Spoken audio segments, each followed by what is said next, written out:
रमजान के पूरे 30 रोजों के बाद ईद आई है। कितने मनोहर, कितने सुहावना प्रभात है। वृक्षों पर कुछ अजीब सी हरियाली है, खेतों में कुछ अजीब रौनक है, आसमान में कुछ अजीब लालिमा है। आज का सूर्य देखो, कितना प्यारा, कितना शीतल, मानो संसार को ईद की बधाई दे रहा है। गांव में कितनी हलचल है, ईदगाह जाने की तैयारी हो रही है।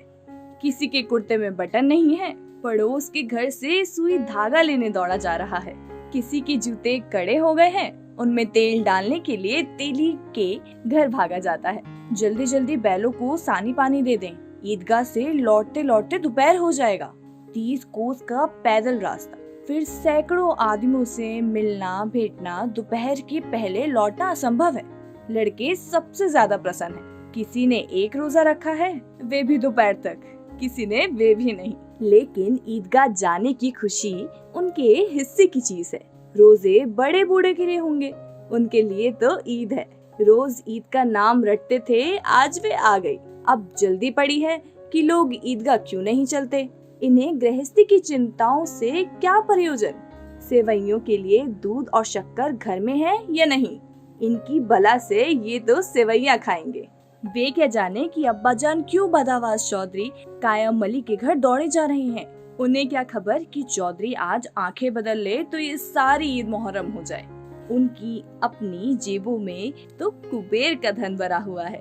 बार बार जेब में अपना खजाना निकाल कर गिनते हैं और खुश होकर फिर रख लेते हैं। महमूद गिनता है 1, 2, 10, 12। उसके पास 12 पैसे हैं। मोहसिन के पास 1, 2, 3, 8, 9, 15 पैसे हैं। इन्हीं अनगिनती पैसों में अनगिनती चीजें लाएंगे, खिलौने, मिठाइयाँ, बिगुल, गेंद और न जाने क्या क्या। और सबसे ज्यादा प्रसन्न है हमीद। वे 4-5 साल का गरीब सूरत दुबला पतला लड़का है, जिसके बाप गत वर्ष हैजों की भेंट हो गए और माँ ना जाने क्यों पीली होती होती एक दिन मर गई।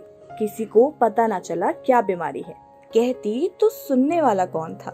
दिल पर जो कुछ बीतती थी वे दिल में सहती थी, और जब ना सहा गया तो संसार से विदा हो गई। अब हमीद अपनी बूढ़ी दादी अमीना की गोद में सोता था और उतना ही प्रसन्न था। उसके अब्बा जान रुपया कमाने गए थे, बहुत सी थैलियां लेकर आएंगे।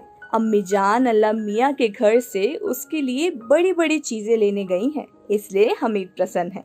आशा तो बड़ी चीज है, और फिर बच्चों की आशा, उनकी कल्पना तो राय का पर्वत बना लेती है। हमीद के पाँव में जूते नहीं हैं, सिर पर एक पुरानी दुरानी टोपी है जिसका गोटा काला पड़ गया है, फिर भी वे प्रसन्न हैं। जब उसके अब्बा जान थैलियां और अम्मी जान न्यायमतें लेकर आएंगी तो वह दिल के अरमान निकाल लेगा। तब देखेगा महमूद, महसून, नूर और सम्मी कहाँ से उतने पैसे लेकर आएंगी। अभागिन अमीना अपनी कोठरी में बैठी रो रही है। आज ईद का दिन है और उसके घर में दाना नहीं। आज अबीद होता तो क्या इस तरह ईद आती और चली जाती। इस अंधकार और निराशा में वह डूबी जा रही है। किसने बुलाया था इस निगोड़ी ईद को। इस घर में इसका कोई काम नहीं, लेकिन हमीद, उसे किसी के मरने जीने से क्या मतलब। उसके अंदर प्रकाश है, बाहर आशा।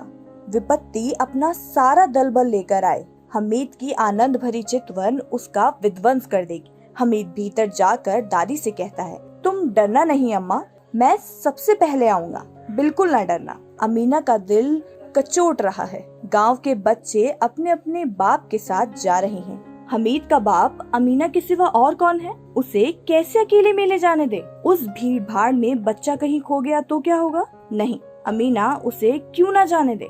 नन्ही सी जान, 30 कोस चलेगा कैसे। पैर में छाले पड़ जाएंगे, जूते भी तो नहीं है। वह थोड़ी थोड़ी दूर उसे गोद में ले लेगी, लेकिन यहाँ सेवैयां कौन पकाएगा। पैसे होते तो लौटते लौटते सब सामग्री जमा करके चटपट बना लेती। यहाँ तो घंटों चीजें जमा करते ले लेंगे, मांगे ही तो भरोसा ठहरा। उस दिन फहीमन के कपड़े सिले थे, 8 आने पैसे मिले थे। उस अठन्नी को ईमान की तरह बेइज्जती चलती आती थी इस ईद के लिए। लेकिन कल ग्वालन सिर पर सवार हो गई तो क्या करती। हमीद के लिए कुछ नहीं है तो 2 पैसे का दूध तो चाहिए ही। अब तो कुल 2 आने पैसे बच रहे हैं।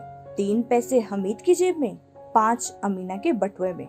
यही तो बिसात है और ईद का त्योहार अल्लाह ही बेड़ा पार लगाए। धोबिन और नाइन और मेहतरानी और चूड़ीहारिन सभी तो आएंगी। सभी को सेवैयां चाहिए और थोड़ा किसी की आंखों को नहीं लगता। किस किस से मुँह चुराएं और क्यों चुराएं? साल भर का त्योहार है, जिंदगी खैरियत से रहे उनकी तकदीर भी तो उसी के साथ है। बच्चों को खुदा सलामत रखे, दिन भी कट जाएंगे। गांव में मेला चला और बच्चों के साथ हमीद भी जा रहा था। कभी सबके साथ दौड़कर आगे निकल जाता, फिर किसी पेड़ के नीचे खड़े होकर साथ वालों का इंतजार करते। ये लोग क्यों इतना धीरे धीरे चल रहे हैं? हमीद के पैरों में तो जैसे तैसे पर लग गए हैं। वे कभी थक सकता है। शहर का दामन आ गया। सड़क पर दोनों और अमीरों के बगीचे हैं। पक्की चार दीवारी बनी हुई है। पेड़ों में आम और लीचियां लगी हुई हैं। कभी कभी कोई लड़का कंकीड़ी उठाकर आम पर निशाना लगाता है। माली अंदर से गाली देता हुआ निकालता है। लड़के वहाँ से एक फलांग पर हैं, खूब हंस रहे हैं। माली को कैसे उल्लू बनाया है। बड़ी बड़ी इमारतें आने लगी। ये अदालत है, ये कॉलेज है, ये क्लब घर है। इतने बड़े कॉलेज में कितने लड़के पढ़ते होंगे? सब लड़के नहीं हैं जी, बड़े बड़े आदमी हैं। सच, इनकी बड़ी बड़ी मूछें हैं। इतने बड़े हो गए, अभी तो पढ़ने जाते हैं। ना जाने कब तक पढ़ेंगे और क्या करेंगे इतना पढ़कर। हमीद के मदरसे में तो 2-3 बड़े बड़े लड़के हैं, बिल्कुल 3 कोड़ियों के। रोज मार खाते हैं, काम से जी चुराने वाले। इस जगह में उसी तरह के लड़के होंगे और क्या। क्लब घर में जादू होता है, सुना है? वहाँ मुर्दे की खोपड़ियाँ दौड़ती हैं और बड़े बड़े तमाशे होते हैं, पर किसी को अंदर नहीं जाने देते। और यहाँ शाम को साहब लोग खेलते हैं। बड़े बड़े आदमी खेलते हैं, मूछे दाढ़ी वाले। और मैम भी खेलती हैं। सच, हमारी अम्मा को वे दे दो, क्या नाम है, बैट, तो उसे पकड़ ही ना सके, घुमाते ही लुढ़क जाए। महमूद ने कहा, हमारी अम्मी जान का तो हाथ कांपने लगे, अल्लाह कसम। मोहसिन बोला, चलो मानो आटा पीस डालती हैं, जरा सा बैट पकड़ लेंगी तो हाथ कांपने लगेंगे। सैकड़ों घड़े पानी रोज निकालती हैं, 5 घड़े तो तेरी भैंस पी जाती है। किसी मैम को 1 घड़ा पानी भरने पड़े तो आंख तले अंधेरा आ जाए। महमूद, लेकिन दौड़ती तो नहीं, उछल कूद तो नहीं सकती। मोहसिन, हाँ उछल कूद तो नहीं सकती, लेकिन उस दिन मेरी गाय खुल गई थी और चौधरी के खेत में जा पड़ी थी, तो अम्मा इतना तेज दौड़ी कि मैं उन्हें ना पा सका। सच। आगे चले, हलवाइयों की दुकान शुरू हुई। आज खूब सजी हुई थी। इतनी मिठाइयाँ कौन खाता है? देखो ना, एक एक दुकान पर मानो होंगी। सुना है रात को जिन्नात आकर खरीद ले जाते हैं। अब्बा कहते थे कि आधी रात को एक आदमी हर दुकान पर जाता है और जितना माल बचा होता है वे तुलवा लेता है और सचमुच रुपया देते हैं, बिल्कुल ऐसे ही रुपये। हमीद को यकीन न आया। उसने रुपए जिन्नात से कहां से मिल गए? मोहसिन ने कहा, जिन्नात को रुपयों की क्या कमी, जिस खजाने में चाहे चला जाए। लोहे के दरवाजे तक उन्हें नहीं रोक सकते जनाब। आप हैं कि किस फेर में, हीरो जवाहरात तक उनके पास रहते हैं। जिससे खुश हो गए उसे टोकरो जवाहरात दे गए। अभी यही बैठे हैं, 5 मिनट में कलकत्ता पहुंच जाए। हमीद ने फिर पूछा, जिन्नात बहुत बड़े बड़े होते होंगे? मोहसिन, एक एक आसमान के बराबर होते हैं जी। जमीन पे खड़े हो जाए तो उसका सिर आसमान से जा लगे, मगर चाहे तो एक लोटे में घुस जाए। हमीद, लोग उन्हें कैसे खुश करते होंगे? कोई मुझे वे मंत्र बता दे तो एक जिन को खुश कर लो। मोहसिन, अब ये तो मैं नहीं जानता, लेकिन चौधरी साहब के काबू में बहुत से जिन्नात हैं। कोई चीज चोरी हो जाए, चौधरी साहब उसका पता लगा देते। जुमराती का बछवा उस दिन खो गया था। 3 दिन हैरान हुए, कहीं ना मिला। तब झक मार कर चौधरी के पास गए। चौधरी ने तुरंत बता दिया, मवेशी खाने में है, और वही मिला। जिन्नात आकर उन्हें सारे जहां की खबर दे जाते हैं। अब उसकी समझ में आ गया कि चौधरी के पास क्यों इतना धन है और क्यों उनका इतना सम्मान है। ये पुलिस लाइन है, यहीं सब कांस्टेबल कवायद करते हैं। रैटन 5-4 रात को बेचारे घूम घूम कर पहरा देते हैं, नहीं चोरी हो जाए। मोहसिन ने प्रतिवाद किया कि कांस्टेबल पहरा देते हैं, तभी तुम बहुत जानते हो। आजी हजरत यही चोरी कराते हैं। शहर में जितने चोर डाकू हैं सब इनसे मिलते रहते हैं। रात को ये लोग चोरों से कहते हैं, चोरी करो आप एक दूसरे के मोहल्ले में जाकर, जागते रहो पुकारते हैं। जब भी इन लोगों के पास इतने रुपए आते हैं, मेरे मामू एक थाने में कांस्टेबल हैं, 20 रुपए महीना पाते हैं, लेकिन 50 रुपए घर भेजते हैं। अल्लाह कसम, मैं एक बार पूछा था कि मामू आप इतने रुपए कहाँ से पाते हो? हंसकर कहने लगे, बेटा अल्लाह देते हैं। फिर आप ही बोले, हम लोग चाहें एक दिन में लाखों मार लाएं, हम तो इतना ही लेते हैं जिसमें अपनी बदनामी ना हो और नौकरी ना चली जाए। हमीद पूछता है, ये लोग चोरी करवाते हैं तो कोई इन्हें पकड़ता क्यों नहीं? मोहसिन उसकी नादानी पर दया दिखाकर बोला, अरे पागल, इन्हें कौन पकड़ेगा? पकड़ने वाले तो ये लोग खुद हैं, लेकिन अल्लाह इन्हें सजा भी खूब देता है। हराम का माल हराम में जाता है। थोड़े ही दिन हुए मामू के घर में आग लग गई, सारी लेई पूंजी जल गई, एक बर्तन तक ना बचा। कई दिन पेड़ के नीचे सोए, अल्लाह कसम पेड़ के नीचे। फिर ना जाने कहां से 100 कर्जा लिया तो बर्तन बाड़े आए।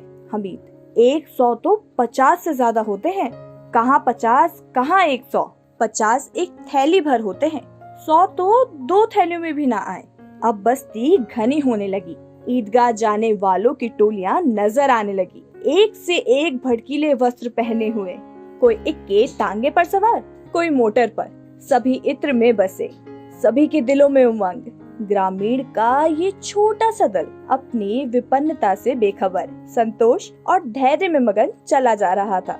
बच्चों के लिए नगर की सभी चीजें अनोखी थी। जिस चीज की ओर ताकते ही रह जाते और पीछे से हॉर्न की आवाज आने पर भी ना चेतते। हमीद तो मोटर के नीचे जाते जाते बचा। सहसा ईदगाह नजर आया। ऊपर इमली की घने वृक्ष छाए हैं, नीचे पक्का फर्श है जिस पर जाजिम बिछा हुआ है और रोजेदारों की पंक्तियां एक के पीछे एक न जाने कहां तक चली गई, पक्की जगत के नीचे तक, जहां जाजिम भी नहीं है। नए आने वाले आकर पीछे की कतार में खड़े हो जाते हैं। आगे जगह नहीं है। यहाँ कोई धन और कोई पद नहीं देखता। इस्लाम की निगाह में सब बराबर हैं। इन ग्रामीणों ने भी वाजू किया और पिछली पंक्तियों में खड़े हो गए। कितना सुंदर संचलन है, कितनी सुंदर व्यवस्था। लाखों सिर एक साथ सजदे में झुक जाते हैं, फिर सब के सब एक साथ खड़े हो जाते हैं, एक साथ झुकते हैं और एक साथ घुटने के बल बैठ जाते हैं। कई बार यही क्रिया होती है जैसे बिजली की लाखों बत्तियां एक साथ प्रदीप्त हों और एक साथ बुझ जाएं। यही क्रम चलता रहे। कितना अपूर्व दृश्य था जिसकी सामूहिक क्रियाएं, विस्तार और अनंतता हृदय को श्रद्धा, गर्व और आत्मानंद से भर देती है। मानो बृहत्तत्व का एक सूत्र इन समस्त आत्माओं को एक लड़ी में पिरोए हुए है। नमाज खत्म हो गई है, लोग आपस में गले मिल रहे हैं। तब मिठाई और खिलौनों की दुकान पर धावा होता है। ग्रामीणों का ये दिल इस विषय में बालकों से कम उत्साही नहीं है। ये देखो हिंडोला, 1 पैसा देकर चढ़ जाओ, कभी आसमान पर जाते मालूम होंगे, कभी जमीन पर गिरते हुए। ये चरखी है, लकड़ी के हाथी, घोड़े, ऊंट छड़ों में लटके हुए हैं। 1 पैसा देकर बैठ जाओ और 25 चक्करों का मजा लो। महमूद और मोहसिन और नूर और सम्मी इन घोड़े ऊँटों पर बैठते हैं। हमीद दूर खड़ा रहता है। 3 ही पैसे तो उसके पास है। अपने कोष का 1/3 जरा से चक्कर खाने के लिए नहीं दे सकता। सभी चक्रियों से उतरते हैं। अब खिलौने लेंगे। इधर दुकानों की कतार लगी हुई है। तरह तरह के खिलौने हैं। सिपाही और गुजरिया, राजा और वकील, भिश्ती और धोबिन और साधु। वाह कितने सुंदर खिलौने हैं। अब बोला ही चाहते हैं। महमूद सिपाही लेता है, खाकी वर्दी और लाल पगड़ी वाला, कंधे पर बंदूक रखे हुए। मालूम होता है अभी कवायद किए चला आ रहा है। मोहसिन को बिश्ती पसंद आया, कमर झुकी हुई, ऊपर मशक रखा हुए, मशक का मुंह एक हाथ से पकड़े हुए है। कितना प्रसन्न है, शायद कोई गीत गा रहा है। बस मशक से पानी उड़ेला ही चाहता है। नूर को वकील से प्रेम है। कैसी विद्वत्ता है उसके मुख पर। काला चोगा, नीचे सफेद अचकन, अचकन के सामने जेब में घड़ी, सुनहरी जंजीर, एक हाथ में कानून का पोथा लिए हुए। मालूम होता है अभी किसी अदालत से जिहार या बहस के लिए चले आ रहे हैं। ये सब 2-2 पैसे के खिलौने हैं। हमीद के पास कुल 3 पैसे हैं। इतने महंगे खिलौने वो कैसे ले?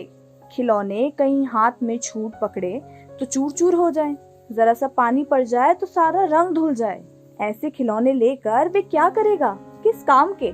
मोहसिन कहता है, मेरा भिश्ती रोज पानी देगा सांझ सवेरे। महमूद, और मेरा सिपाही घर का पहरा देगा, कोई चोर आएगा तो फौरन बंदूक फायर कर देगा। नूर, और मेरा वकील खूब मुकदमा लड़ेगा। सम्मी, और मेरी धोवन रोज कपड़े धोएगी। हमीद खिलौनों की निंदा करता है, मिट्टी ही की तो है, गिरे तो चकनाचूर हो जाएं। लेकिन ललचाई हुई आंखों से खिलौने को देख रहा है और चाहता है कि जरा देर के लिए उन्हें हाथ में ले सकता। उसके हाथ अनायास की लपकते हैं, लेकिन लड़के इतने त्यागी नहीं होते, विशेषकर जब अभी नया शौक है। हमीद ललचाता रह जाता है। खिलौनों के बाद मिठाइयाँ आती हैं। किसी ने रेवड़ियाँ ली, किसी ने गुलाब जामुन, किसी ने सोहन हलवा। मजे से खा रहे हैं। हमीद बिरादरी से पथक है। अब भागे के पास 3 पैसे हैं, क्यों नहीं कुछ लेकर खाता? ललचाई आंखों से सबकी ओर देखता है। मोहसिन कहता है, हमीद रेवड़ियाँ ले जा, कितनी खुशबूदार हैं। हमीद को संदेह हुआ, ये केवल क्रूर विनोद है। मोहसिन इतना उदार नहीं, लेकिन ये जानकर भी वह उसके पास जाता है। मोहसिन दाने से एक रेवड़ी निकालकर हमीद की ओर बढ़ाता है। हमीद हाथ आगे फैलाता है। मोहसिन रेवड़ी अपने मुंह में रख लेता है। महमूद, नूर और सम्मी खूब तालियां बजा बजा कर हंसते हैं। हमीद खिसाया जाता है। मोहसिन, अच्छा अब की बार जरूर दूंगा हमीद, अल्लाह कसम, ले जा। हमीद, रखे रहो, क्या मेरे पास पैसे नहीं है? सम्मी, 3 ही पैसे तो हैं। 3 पैसों में क्या क्या लोगे? हमीद, हमसे गुलाब जामुन ले जावे हमीद। मोहसिन बदमाश है। हमीद, मिठाई कौन बड़ी नेमत है, किताब में इसकी इतनी बुराइयां लिखी है। मोहसिन, लेकिन दिल में कह रहे होंगे कि मिले तो खा ले, अपने पैसे क्यों नहीं निकालते? महमूद, हम समझते हैं इसकी सारी चालाकी, जब हमारे सारे पैसे खर्च हो जाएंगे तो हमें ललचा ललचा कर खाएगा।